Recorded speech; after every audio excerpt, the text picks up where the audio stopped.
Alex. Así es, Joely, justamente para conocer, ya les decía, este dispositivo portátil que detectaría en 15 minutotes nada más el COVID-19, tenemos en la línea al doctor Alfredo Herrera. Él es director del Laboratorio Nacional de Genética para la Biodiversidad del Instituto Politécnico Nacional. Doctor, gracias por tomar la llamada y atender aquí a Mega Noticias TVC. No, gracias a ustedes por la invitación a compartir con su público. Muy buenas tardes, Alex y Joely. Bueno, de entrada preguntarle, ¿cómo funciona este dispositivo? ¿Cuáles son las características puntuales? Porque se ha hablado de mucho, de pruebas PCR, de pruebas serológicas. Este caso, ¿qué tipo de prueba es? Es una prueba que se basa también en detectar el genoma del virus, es decir, su RNA que contiene. Esto se amplifica también, al igual que en una prueba de PCR, pero se hace a una temperatura constante. Es decir, primero transformamos el RNA en DNA y ese fragmento de DNA se amplifica a una temperatura de 65 grados hasta que puede ser detectado, que hay suficientes copias para que lo podamos detectar nosotros. Y esto puede ser a través de una reacción de color, es decir, se le agrega una sustancia que cambia de color cuando hay suficiente amplificación del fragmento de DNA y entonces podemos verlo a simple vista. Alternativamente se puede utilizar una sustancia fluorescente, donde sí se podría requerir un equipo que detecte esa sustancia fluorescente como va cambiando en intensidad, pero eso nos permitiría hacer una estimación no solo cualitativa, sino también cuantitativa de la presencia del virus. Esa es la diferencia que tiene con las PCRs, que se mezclan y se evalúa a diferentes temperaturas.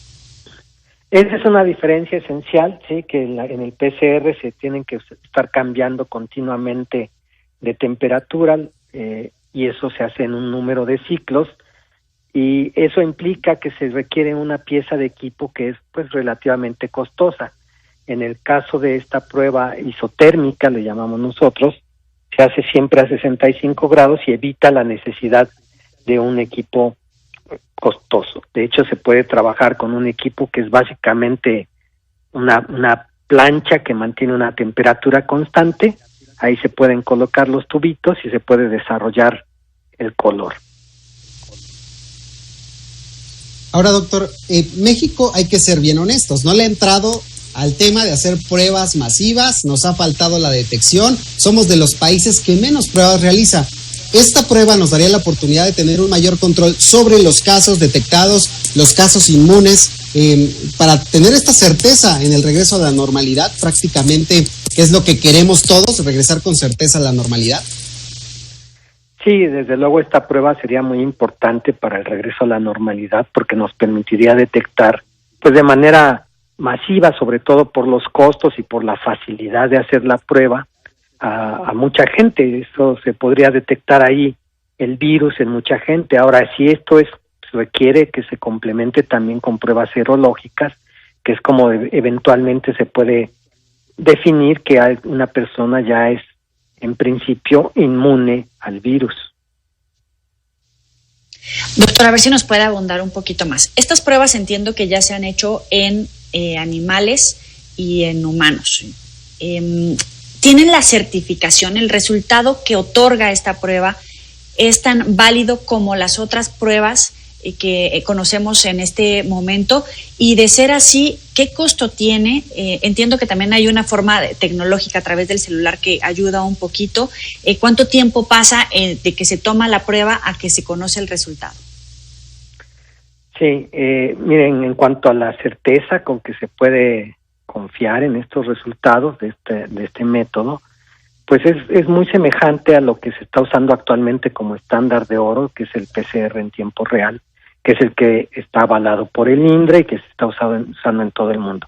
En ese sentido, esta prueba nos da también el 100% de garantía de que lo que estamos detectando es correcto y la sensibilidad pues es ligeramente menor a la del PCR en tiempo real.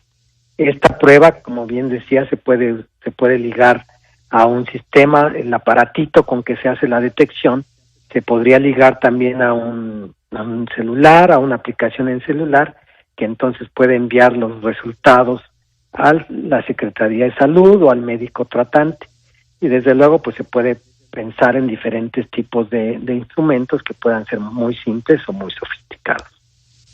Estas pruebas todavía no están avaladas por el INDRE, ya estamos en proceso de que se avalen por el INDRE, se está solicitando al INDRE la evaluación para que se avale, pero justamente el día de hoy se aprobó en los Estados Unidos una prueba básicamente idéntica por la FDA, que fue desarrollada en los Estados Unidos. Entonces, en paralelo se desarrolló en los Estados Unidos y en México, y hoy precisamente se aprobó en los Estados Unidos. Los costos de esta prueba pues son significativamente menores que de la que se está aplicando actualmente, ya que esta prueba, en el mejor de los casos, como lo hemos visto, pues digamos en el mercado, está entre 1,300 y 1,400 pesos hacer una prueba. Con esta prueba esperaríamos que pudiera salir al público alrededor de los 400, 500 pesos como máximo. Porque ahorita estamos viendo que estas pruebas PCR andan por ahí de los 4,000 pesos aproximadamente en promedio, pero le preguntaba el tema de hacer pruebas masivas, porque cuando uno habla de que estas pruebas, como la que usted nos está presentando, se pueden tener resultados más rápido, que tienen un menor costo, uno pensaría que pueden ser más masivas. ¿Cuántas pruebas se podrían hacer en un periodo, no sé, de 2 o 3 días? Bueno, nosotros estimamos que con un laboratorio razonablemente equipado se podrían hacer 1,000 pruebas al día, tomando en cuenta que todo el procesamiento tarde como 1 hora.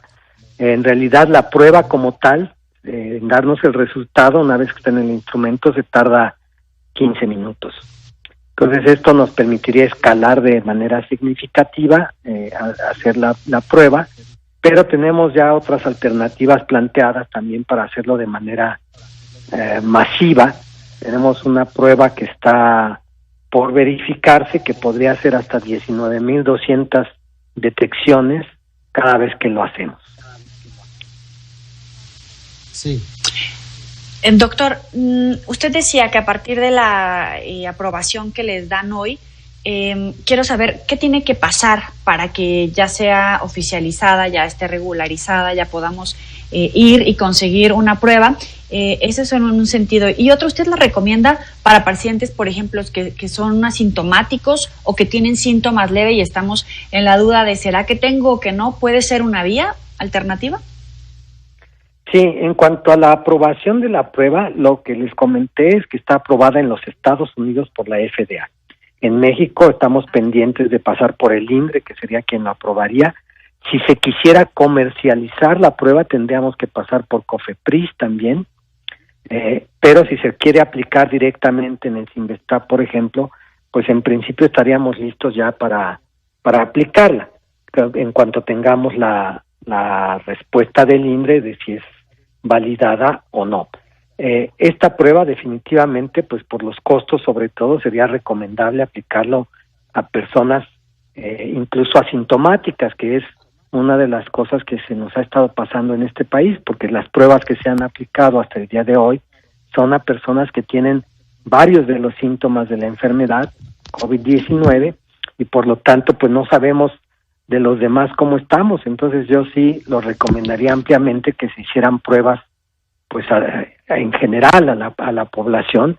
Desde luego esto implica costos y habría que ver cómo se hace eso, pero esa sería la recomendación. Por ejemplo, en una fábrica que quiera regresar a laborar, pues sería altamente recomendado que al personal que vaya a ingresar por primera vez se le aplique la prueba y que así paulatinamente se vaya aplicando a más personas hasta que se haya monitoreado a todo el personal. Doctor, ¿qué tan abierto es el gobierno mexicano en su experiencia para poder darle apertura a este tipo pues de iniciativas que tienen, a estos desarrollos tecnológicos de la medicina? Porque incluso el gobierno de la Ciudad de México ya ha planteado hacer su propio laboratorio para trabajar una vacuna. ¿Qué tan abierto es el gobierno mexicano? ¿Qué tan receptivo es?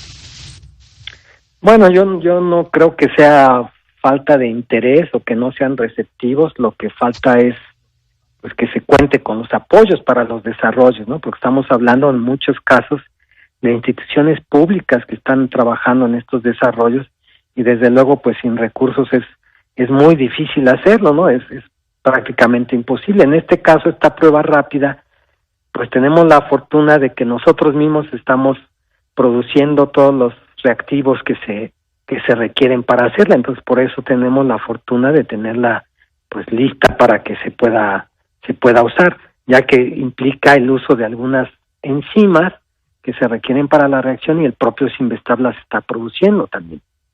Pero en otros casos pues esto se dificulta mucho, y pues lo que sí parece que no sucede es que no se escuchen rápidamente. Yo creo que la respuesta ha sido lenta, y de hecho, bueno, pues lo vemos con que se empezó a hacer una convocatoria para proponer proyectos de investigación relacionados a COVID, pues realmente tarde, ya cuando estábamos en medio de la pandemia con un buen grado de avance.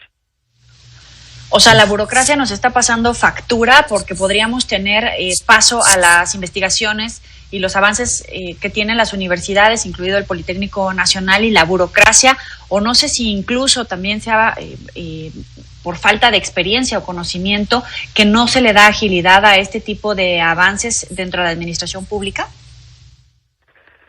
Sí, bueno, yo creo que sí hay una lentitud, un letargo que es peligroso, diría yo, que no sabemos exactamente a qué se debe, pero sí se requiere una velocidad de reacción mucho más importante. Ahora también pues hemos escuchado mucho sobre la posibilidad que haya grandes recortes a las instituciones de investigación, como son los propios centros CONACYT o incluso el Sinvestab, donde pues se pone en riesgo toda esta capacidad que se tiene, que podemos demostrar que existe en México el potencial de hacer todo este tipo de cosas.